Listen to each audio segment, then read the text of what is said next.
Hello dear students, आप सभी का मेरे चैनल पर हार्दिक स्वागत है। जैसा कि आप लोग जान रहे हैं कि ऑब्जेक्टिव क्वेश्चन का सीरीज चलाया जा रहा है और ऑब्जेक्टिव क्वेश्चन में ये जो है दूसरा चैप्टर वास्तविक संख्या हम लोग चला रहे हैं, जिसका आज तीसरा पार्ट शुरू करने वाले हैं। तो पिछले दो पार्ट में अच्छा तरह से समझा दिया गया है, अलग अलग प्रकार के क्वेश्चंस को डील कर चुके हैं और ये पार्ट तीसरा है। इसमें भी हम अलग टाइप के क्वेश्चंस लेके आए हैं जो एग्ज़ाम की दृष्टि से बहुत ही महत्वपूर्ण है। तो समय बर्बाद नहीं करते हुए चलिए हम क्वेश्चन को सॉल्व करते हैं। तो वास्तविक संख्याओं का पहला आज का क्वेश्चन है, यदि P और Q अभाज्य संख्या है तो P पर पावर 3 Q और P स्क्वायर Q का मौसा क्या होगा। ये क्वेश्चन 2023 में पूछा गया है, तो 2025 में भी पूछा जा सकता है। तो कल मैंने बताया था मौसा और लॉसो कैसे निकालना है, ठीक है।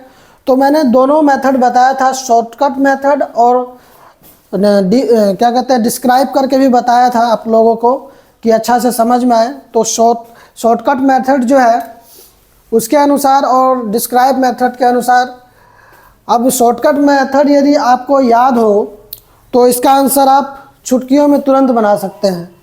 जैसे कि क्या पूछा गया है, मौसम पूछा गया है।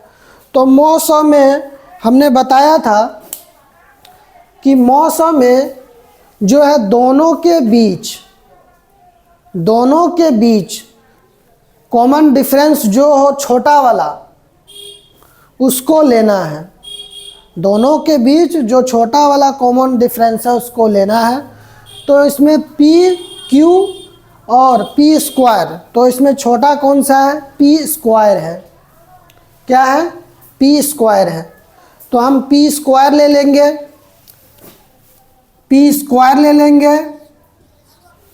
और Q दोनों में कॉमन है तो Q ले लेंगे। तो इस तरह से आप देखेंगे कि आपका जो है C नंबर क्या हो जाएगा, ये ऑप्शन आंसर हो जाएगा। C नंबर ऑप्शन क्या हो जाएगा, आंसर हो जाएगा। मुझे आशा है ये आपको समझ में आ गया होगा। फिर भी नहीं तो मैं यहाँ जल्दबाजी में आपको लॉन्ग मेथड भी थोड़ा सा बता देता हूँ। जैसे P 3 बार है तो 3 बार हम क्या करेंगे, P को लिखेंगे 3 बार। उसके बाद इसमें क्या है, P 2 बार है तो 2 बार P को लिखेंगे और सिंगल क्या है, Q है, इसमें भी सिंगल Q है। तो आप मौसम में क्या बोले थे, जो कॉमन हो दोनों में क्या है, ये दोनों P है तो इसको हम P स्क्वायर लिख सकते हैं और ये एक यहाँ Q है और एक Q है। तो ये हो गया आपका आंसर। तो आपको पूरा समझ में आ गया होगा। जो नए बच्चे जुड़े होंगे तो वो समझ गए होंगे कि हाँ ये P स्क्वायर Q कैसे आया है। तो चलिए चलते हैं नेक्स्ट क्वेश्चन पर। क्वेश्चन नंबर 2 है, यदि P Q और R अभाज्य संख्या है तो P Q स्क्वायर R और P square Q R square का लॉसो क्या होगा।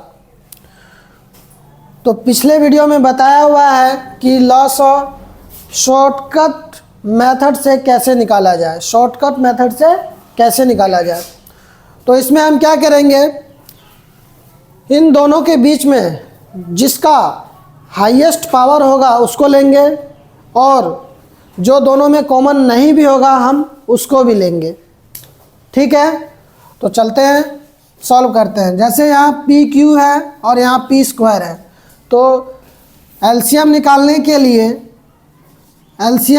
के लिए लॉसो निकालने के लिए तो दोनों में से हम P Q लेंगे जिसका पावर ज़्यादा है। एलसीएम में जिसका पावर ज़्यादा होता है वो लेते हैं। तो P Q ले लिए। अब यहाँ देखिए सिंगल Q और Q स्क्वायर, तो हम क्या लेंगे, Q स्क्वायर ले लेंगे। उसके बाद यहाँ सिंगल R है और यहाँ R स्क्वायर है, तो क्या लेंगे, R स्क्वायर ले लेंगे। मतलब लॉसों में जिसका पावर अधिक होगा हमको दोनों में जिसका पावर अधिक होगा वो लिखना है, और दोनों में अगर जो नहीं भी है, मान लेते हैं इसमें जेड है और इसमें नहीं है, तो हमको यहाँ जेड भी लिखना होगा। मान लेते हैं यहाँ कुछ और नहीं है, यहाँ पी है, तो हमको यहाँ पी भी लिखना होगा। तो मुझे आशा है ये भी क्वेश्चन आपको आसानी से समझ में आ गया होगा। चलिए क्वेश्चन नंबर 3 पर चलते हैं। 6x पर पावर 4y और 12xy का मॉस क्या होगा? ये क्वेश्चन 2018 में पूछा हुआ है, और ये भी क्वेश्चन 2 नंबर क्वेश्चन भी जो है 2023 में पूछा हुआ ही है। तो क्वेश्चन नंबर 3 जो है, अब इसको सॉल्व करना है तो आप सिंपल, यदि x पर पावर 4y और xy का मॉस निकालना होता तो आप ऊपर के तरह आराम से निकाल सकते थे, लेकिन अब यहाँ 6 और 12 जो आया है, इस कारण से आपको पहले क्या करना होगा, इन दोनों को तोड़ना होगा अभाज्य गुणनखंड विधि से। तो हम आराम से तोड़ देते हैं। यहाँ देखिए 6 को हम लिख सकते हैं, क्या निकालना है, मॉस निकालना है। तो मॉस, तो 6 को हम क्या करेंगे, तोड़ देंगे। तो 2 गुना 3 लिख सकते हैं। उसके बाद x पर पावर 4 है तो 4 बार x हो जाएगा, x गुना x गुना x गुना x। उसके बाद सिंगल y है तो सिंगल y दे दिए। अब यहाँ 12 को हम क्या लिख सकते हैं, 3 गुना 2 लिख सकते हैं। उसके बाद xy। अब यहाँ देखिए पूछा गया है मॉस, क्या पूछा गया है, मॉस। तो मॉस में हम क्या जानते हैं, जो दोनों में कॉमन डिफरेंस आता हो, जो दोनों में हो वही लेना है। तो यहाँ 2 मिल गया, यहाँ भी 2 मिल गया, तो हम यहाँ क्या करेंगे, 2 ले लेंगे। उसके बाद 3 यहाँ भी है, 3 यहाँ भी है, तो 3 ले लेंगे। उसके बाद देखिए x यहाँ है, x यहाँ है, ठीक है, ले लिए। बाकी ये 3x इसमें नहीं है तो नहीं लेंगे। y यहाँ भी है, y यहाँ भी है, तो सिंगल y ले लेंगे, ठीक है। तो 3 दूना 6, 6xy क्या हुआ, ये इसका आंसर निकल आया 6xy। ऑप्शन नंबर डी क्या हो जाएगा, बिल्कुल ही करेक्ट आंसर हो जाएगा, बिल्कुल करेक्ट आंसर हो जाएगा ऑप्शन नंबर डी। तो इसका शॉर्टकट मेथड आप देखते हैं कैसे होगा। देखिए मॉस में हम क्या जान रहे हैं, जो दोनों में हो। यहाँ देखिए x पे पावर 4, तो मॉस हम क्या जान रहे हैं, मॉस में हम ये जान रहे हैं कि जिसका पावर कम होगा वही लेना है। तो x का पावर कम है तो x ले लिए एक। उसके बाद y दोनों में सेम है तो y ले लिए। अब यहाँ देखिए इन दोनों को क्या किया, हम तोड़ दिए। तोड़ करके क्या किया, जो कॉमन आया वो ले के उसके बाद हमने आंसर निकाल दिया। ठीक है, यहाँ तक आपको क्लियर होगा। चलते हैं क्वेश्चन नंबर 4 पर। दो संख्याओं का मॉस 27 एवं लॉस 162 है। यदि उनमें से एक संख्या 54 है तो दूसरी संख्या निकालें। तो इस क्वेश्चन के लिए एक फॉर्मूला है, उस फॉर्मूला को आप लोग याद कर लेंगे तो एक ही फॉर्मूला से 4 तरह के आंसर निकलेंगे। एक ही फॉर्मूला से 4 तरह के क्वेश्चन जो है डील हो जाएंगे आपके आसानी से। तो उस फॉर्मूला को आप नोट कीजिए। वो फॉर्मूला है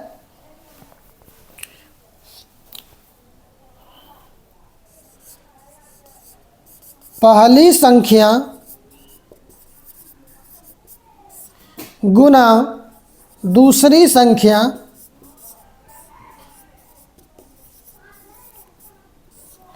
बराबर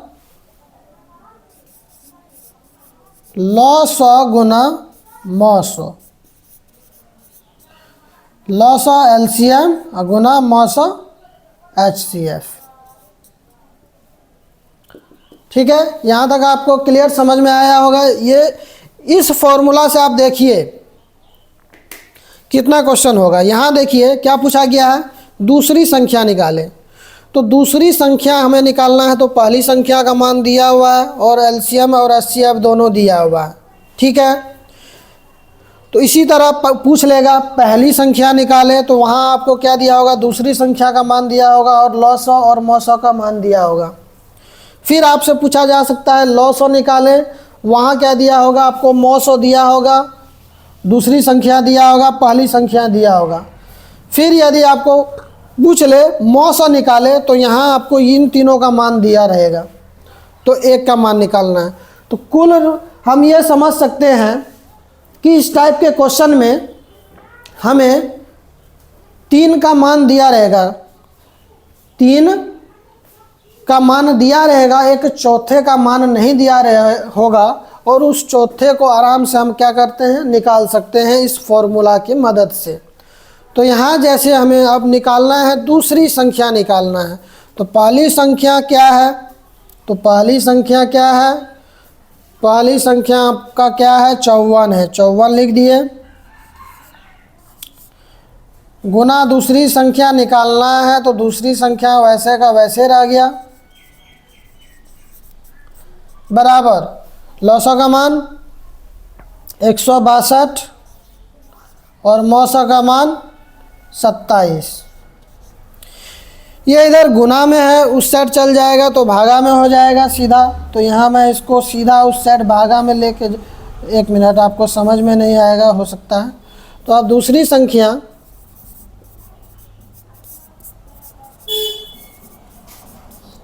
बराबर ही इस साइड गुना में है तो उस साइड जाएगा तो भागा में हो जाएगा, 162 गुना 27 भागे 54। तो अब हम इसको काट देंगे, तो 27 तिया 54 हो जाएगा, 3 बार में कटा। यहाँ देखिए 3 एकम 3, 3 पचे 15, 3 पचे 15, 1 बचा, 3 चौके 12। तो दूसरी संख्या बराबर क्या आ गया, 54 आंसर। दूसरी संख्या क्या आ गया, 54 आंसर। एक मिनट, कहीं यहाँ देखिए ध्यान से, कहीं हम लोग गलती तो नहीं किए हैं। 162 27 54, तो यहाँ कटाने में गलती तो नहीं हुआ है, 20 या 60, यहाँ थोड़ा मिस्टेक हो गया है, सुधार लेंगे, यहाँ थोड़ा मिस्टेक हो गया है।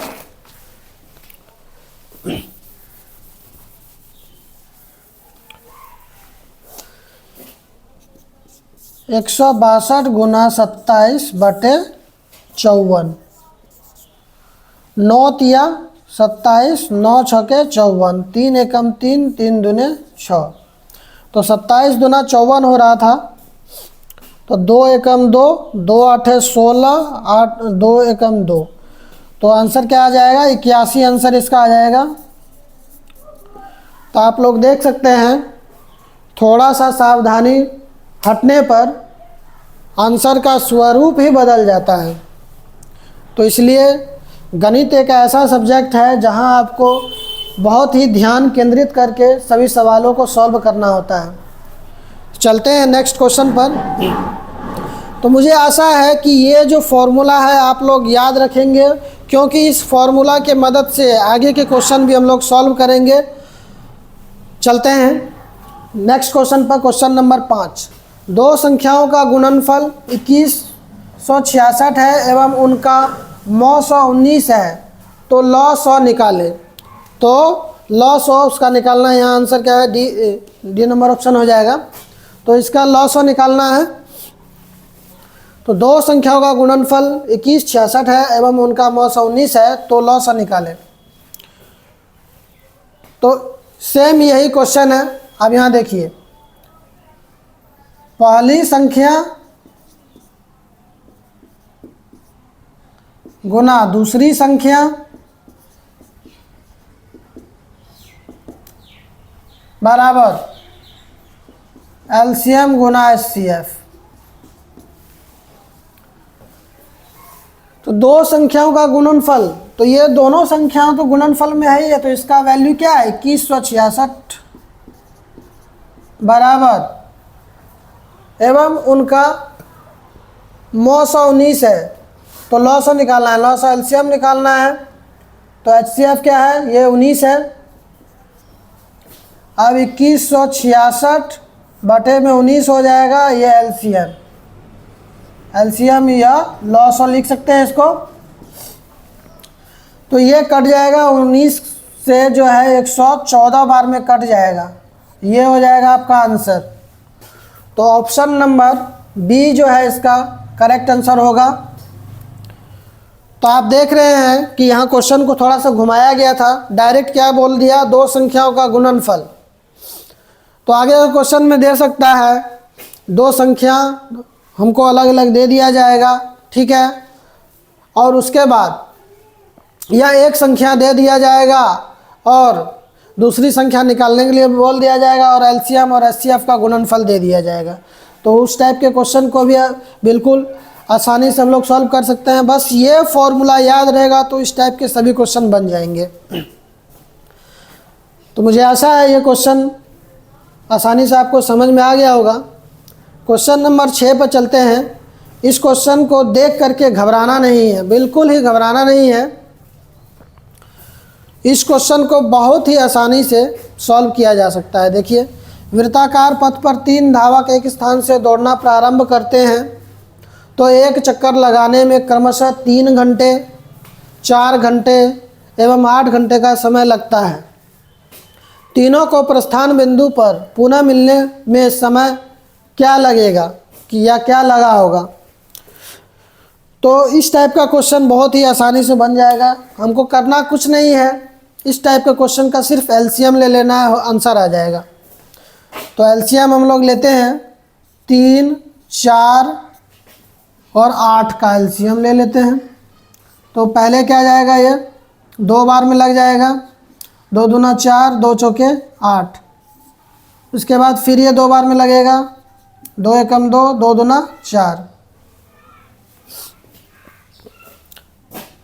इसके बाद अब यहाँ आप देख सकते हैं, इसको नीचे भी कर सकते हैं, यहाँ से भी सीधा हम एलसीएम इसका ले सकते हैं। क्या, 2 गुना 2 गुना 3 गुना 2,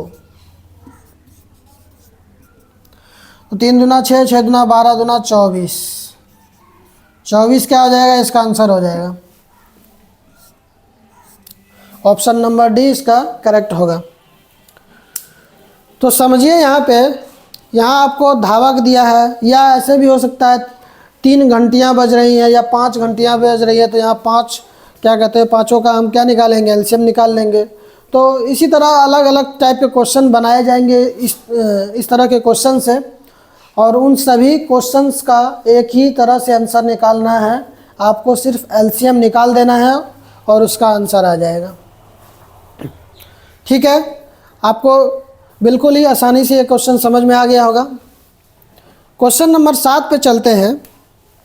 क्वेश्चन नंबर 7 जो है, किसी पूर्णांक m के लिए सम संख्या का रूप क्या होगा। तो सम संख्या आप लोग जान रहे हैं, मैंने इसके पहले पार्ट में सारा जितनी तरह की संख्याएं होती हैं बिल्कुल डिटेल में उसका वर्णन शॉर्टकट में कर दिया था। डिटेल में बताते हुए शॉर्टकट में उसका वर्णन किया हुआ है। तो अगर आपको संख्याओं का समझ नहीं है तो मेरा इसका पहला पार्ट आप देख सकते हैं।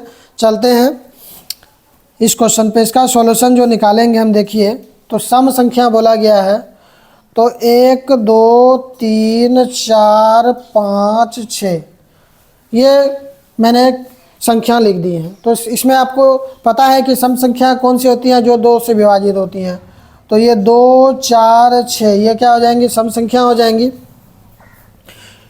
तो अब हम क्या करेंगे कि इस टाइप के क्वेश्चन को हम m के जगह जो है इस सम संख्या डाल के देखेंगे, और जो डालने पे जो सम संख्या आ जाएगी वो आंसर हो जाएगा। तो पहला ऑप्शन में अगर हम पहला ऑप्शन में यदि हम m के जगह 2 रखें तो 2 जोड़ 2 4 तो आ गया, 2 जोड़ 2 4 तो आ गया। ठीक है, आगे हम सबका निकालते हैं, उसके बाद समझाते हैं। फिर यहाँ जो है 2 जोड़ 3 5 आ गया।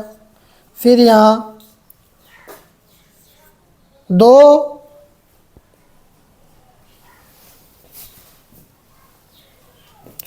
नहीं, यहाँ आप देखिए, चलिए 2 से भी सही है, लेकिन यहाँ 1 से लेना सही रहेगा, क्योंकि 1 से आपको सटीक तरह से समझ में आएगा। अगर 1 लिखते हैं तो क्या आएगा, 3 आएगा।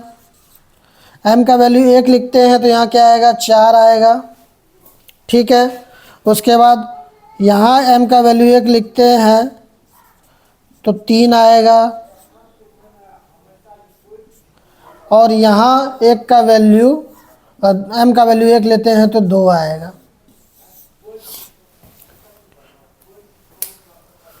तो यहाँ मैंने ये ऑप्शन अपने से बनाया है, तो आप देख सकते हैं यहाँ हम लोग का कौन 2 संख्या b और d जो है ये सम संख्या निकल के आ गई हैं। तो आपको एक ऑप्शन ऐसा भी दे सकता है आगामी एग्ज़ाम में, अभी तक तो नहीं दिया है लेकिन दे भी सकता है। अगर मान के चलिए एक ऑप्शन आपको ऐसा दे दिया b और d, तो इस क्वेश्चन का आंसर क्या हो जाएगा, b और d हो जाएगा।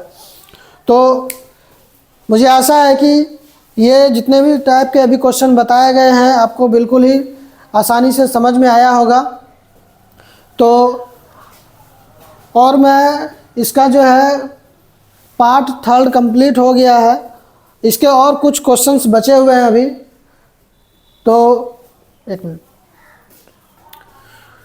तो इसका एक और पार्ट लेके आएंगे, पार्ट 4, और 4 पार्ट में वास्तविक संख्याएं, जितने भी टाइप के क्वेश्चन बनते हैं एग्ज़ाम में सभी टाइप के क्वेश्चंस कवर हो जाएंगे। और अगर यदि आप ये चारों पार्ट देख लेते हैं तो आपको और कोई भी वीडियो देखने की ज़रूरत नहीं पड़ेगी वास्तविक संख्या के क्वेश्चन को सॉल्व करने के लिए, ऑब्जेक्टिव क्वेश्चन को सॉल्व करने के लिए। तो यदि आपको मेरा वीडियो पसंद आ रहा है तो लाइक करें, शेयर करें और चैनल को सब्सक्राइब करें, और ज़्यादा से ज़्यादा जो भी विद्यार्थी अभी तैयारी कर रहे हैं उनके पास मेरा चैनल पहुंचाने का प्रयास करें, ताकि वो इस वीडियो को देख सकें और अपने 2025 के एग्ज़ाम में, मैट्रिक के एग्ज़ाम में अच्छा अंक प्राप्त कर सकें। धन्यवाद।